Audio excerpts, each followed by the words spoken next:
Dee, do you have a feel for what that dollar figure is going to, in the range that it will be? Yeah. 120% of our current 5307 would be about as much as 24 million.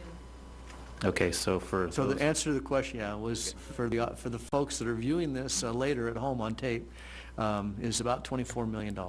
and that And that's 5307, and remember, we also have rail modernization funds as well. And rail modernization would be probably about another $7 or $8 million. Okay, thanks. All right. Moving on, state update, there's really nothing new to report. You probably have the most current information we have, and that is that the legislature continues to meet with the governor. I understand that there were meetings today with the Big Five.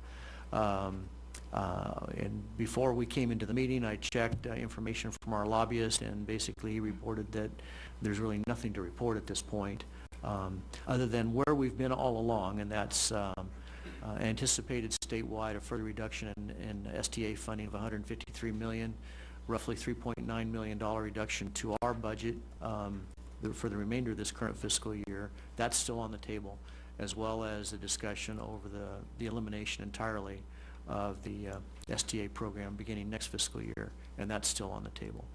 Beyond that, there isn't anything further to report at the state level, other than also we've given you an overview, a written overview of the settlement agreement that was achieved between ECOS and Caltrans over the Highway 50 corridor HOV lanes.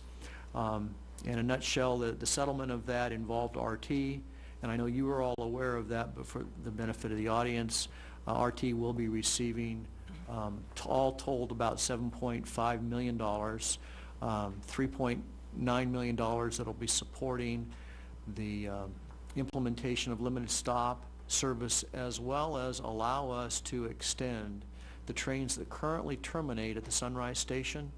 We will be able to, with the improvements that we'll make to the signal system and the grade crossing protection, we will be able to take advantage of the layover time of those trains that are currently sitting at Sunrise idle. We'll be able to extend them to Hazel every 15 minutes. So essentially every other train with these improvements will turn around at Hazel at no additional operating cost other than mileage on the cars and the power consumption once the improvements are put in place.